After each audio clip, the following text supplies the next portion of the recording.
అందరికీ నమస్కారం. ఈరోజు వీడియోలో లక్ష్మీ విశిష్టుడై భక్త పరాధీనుడై కృష్ణాది అవతారములు ధరించిన వాడు 608 నుంచి 788 నామములలో కొన్ని నామముల అర్థములు తెలుసుకుందాం. శ్రీవత్స వక్షాహ, శ్రీవత్సము అంటే పుట్టుమచ్చ అని కొందరంటారు. ఇది మహాపురుష లక్షణము. తెల్లని వెంట్రుకల సుడి లక్ష్మీపతిత్వం అనే అదృష్ట సూచకము. దానిని వక్షస్థలమందు గలవాడు. శ్రీవాస, శ్రీ మహాలక్ష్మి నిత్యము యథేచ్ఛగా విహరించు వక్షస్థలము కలవాడు. శ్రీపతి, ఆ లక్ష్మీదేవికి తగిన నాయకుడు. శ్రీమతాంబర, శ్రీ మహాలక్ష్మి బ్రహ్మ మొదలుగా గల సమస్త జీవులపై ఎప్పుడో ఒకంత తన అనుగ్రహ దృష్టిని ప్రసరింపచేసినప్పుడు వారిని శ్రీమంతులంటారు. కానీ నారాయణునిపై తన దృష్టిని సదా ప్రసరింపచేస్తుంది కనుక ఆయన శ్రీమంతులలో శ్రేష్ఠుడు. శ్రీదహ, నిత్యమైన ప్రేమ సంపదను ఆ లక్ష్మికిచ్చువాడు. శ్రీశః, లక్ష్మికిని లక్ష్మిత్వము కలుగుటకు కారణము కనుక శ్రీషుడు లేదా సర్వావస్థలోనూ లక్ష్మి నియమించబడినదిగా కలవాడు. శ్రీనివాస, కల్పవృక్షమును ఆశ్రయించి కల్పలత ఉన్నట్లు తనను ఆశ్రయించిన లక్ష్మికి వాసస్థలము. శ్రీనిధి, పెట్టెలో పెట్టబడిన రత్నమాలికలాగా లక్ష్మి వీని యందు దాచబడినది. శ్రీ విభావన, లక్ష్మీ సంబంధము చేతనే ప్రసిద్ధి నొందినవాడు. శ్రీధర, రత్నము కాంతిని, పువ్వు పరిమళాన్ని, చంద్రుడు వెన్నెలను ధరించినట్లు స్వభావ సిద్ధముగా లక్ష్మిని ధరించినవాడు.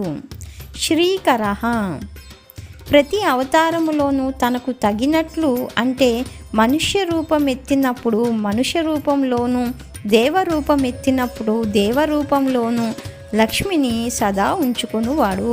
శ్రేయ, శ్రీమాన్, లక్ష్మితో సదా కూడి ఉండువాడు. ఆమె సకల పురుషార్థములను కూడించున్నది. లోకత్రయాశ్రయ, సమస్తమునకు తండ్రి వలె ఆశ్రయముగా నుండువాడు. స్వక్ష, లక్ష్మీదేవి సౌందర్యమును అనుభవింపదగిన మంచి నేత్రాది ఇంద్రియములు కలవాడు. స్వంగ, ఆ లక్ష్మి కోరదగిన దివ్య శరీరము కలవాడు. శతానంద, పరస్పర ప్రణయరసము ప్రవహించగల అపరిమిత ఆనందము కలవాడు. నంది, సర్వ విధముల లక్ష్మీదేవి చేత సమృద్ధి నొందినవాడు. జ్యోతిర్గణేశ్వర, జ్యోతి అంటే ఇక్కడ పరమపదం కనుక జ్యోతిర్గణేశ్వర అంటే నిత్యసూరులకు నాయకుడు. ఇక సౌశీల్యం అనే గుణాన్ని ఆవిష్కరిస్తున్నారు. సౌశీల్యం అంటే తాను ఎంత గొప్పవాడైనా తనకన్నా అతి తక్కువ వారితో కలిసిమెలిసి ఉండడం. దీనికి పరాకాష్ట స్వామి అంటే ఆయన కన్నా సౌశీల్యం కలవారింక లేరని అర్థం. దానినే వివరిస్తున్నారు. విజిత ఆత్మ, భక్తులచే జయింపబడిన మనస్సు కలవాడు. విధేయాత్మ, భక్తుల చేత ఇక్కడికి రా, ఇలా కూర్చో, ఇది తిను, అక్కడికి తీసుకువెళ్ళు అని విధించబడటానికి తగినట్లుండువాడు. సత్కీర్తి, ఇట్టి సౌశీల్యముచే సత్కీర్తి కలవాడు. చిన్న సంశయ, తనని పొందగలమో లేదో అనే సంశయమును తన సౌశీల్య గుణ ప్రదర్శనచే తీర్చివేయువాడు. ఉదీర్ణ, అందుకే ప్రాకృత చక్షువులతో చూడటానికి వీలుగా రామకృష్ణాది అవతారములలో ప్రకాశించువాడు. సర్వతశ్చక్షు, అందరి నేత్రములు వినియందే గలవాడు. ఇలా ప్రత్యక్షము కనుకనే సర్వతశ్చక్షు అని చెప్పబడ్డాడు. ఆయన అందరికీ ప్రత్యక్షం ఎలా చెప్పగలుగుతున్నారు? ఎవరికీ కనపడని వాడు భగవంతుడని ప్రసిద్ధి కదా. అంటే అలా కనిపించకపోవడం ఆయన లక్షణం కాదు. తన సౌశీల్య సౌలభ్య గుణాలని ప్రకాశింపచేస్తూ తనను చూడగోరిన వారందరి కనువిందుగా విగ్రహ రూపంలో అంటే అర్చామూర్తిగా వేంచేసి ఉంటాడు. ఆ అర్చామూర్తిని వివరించడానికి దిగుతున్నాము. అనీషః, స్నానము, అలంకారము మొదలగు తన వ్యాపారములన్నీ భక్తుల అధీనములో నుండును కనుక ఈశుడు కాదు. శాశ్వత స్థిరః, ఎల్లప్పుడూ అట్లే సేవించుటకు వీలుగా అనేక బింబములు ధరించి ఉండువాడు. బింబములు అంటే విగ్రహ రూపములు. భూషయ భక్తులు ఇల్లు గుడి మొదలైనవి చూపగా సంతోషముతో అక్కడ ఆవిర్భవించువాడు. భూషణ అలా భక్తులకు లొంగి ఉండడమే ఆభరణంగా గలవాడు లేదా ఇలాంటి శీలగుణము చేత తనను అలంకరించుకొన్నవాడు. భూతి ఇతర ఉపేయముల నెరుంగని వారికి తనే ఐశ్వర్యముగా నుండువాడు. విశోక ఒక ప్రాణినైనా విడువడు కనుక ఏ ప్రాణి తన అనుగ్రహము నుండి తప్పిపోవునో అను శోకము లేనివాడు. శోకనాశన భక్తులకు తన వియోగము వలన కలుగు శోకమును తొలగించువాడు. అర్చిష్మాన్ దివ్య తేజము కలవాడు.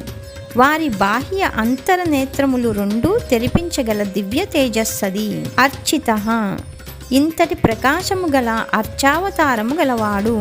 కుంభ ఆ ప్రతిమలో నుండమని భక్తులచే కోరబడువాడు. విశుద్ధాత్మ తారతమ్యమును చూడడు కనుక పరిశుద్ధ స్వభావుడు.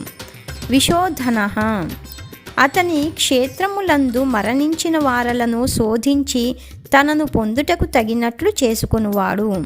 అనిరుద్ధ వసుభాండమను క్షేత్రమున అర్చారూపిగా జనార్దనుడను పేరుతో వసించు అనిరుద్ధుడు. అప్రతిరథ ఆయనే జనార్దనుడగుట వలన జనార్దనుడు అంటే జనములను పీడించువాడు అని, తన భక్తులను హింసించు జనములను పీడించువాడు అని భావార్థం. వారెవరైనా లెక్క చేయడు కనుక వేరొకటి సాటి లేనివాడు. ప్రద్యుమ్న తనని ప్రకాశింపజేయడం అనే ఐశ్వర్యం కలవాడు. పురుషోత్తముడు. అమిత విక్రమ యమునా తీరమున వేంచేసియున్న త్రివిక్రముడు. కాలనేమిన కాల ప్రభావము వలన వచ్చిన కలి కల్మషమును తొలగించువాడు. శౌరి తిరుక్కన్నపురమును పట్టణమున శౌరి రాజు అనే పేరుతో వేంచేసి ఉన్నవాడు. శూర చిత్రకూటమున వేంచేసి ఉండు రామునికి సూర్యుడని పేరు. మిగిలిన నామముల అర్థములు నెక్స్ట్ వీడియోలో తెలుసుకుందాం.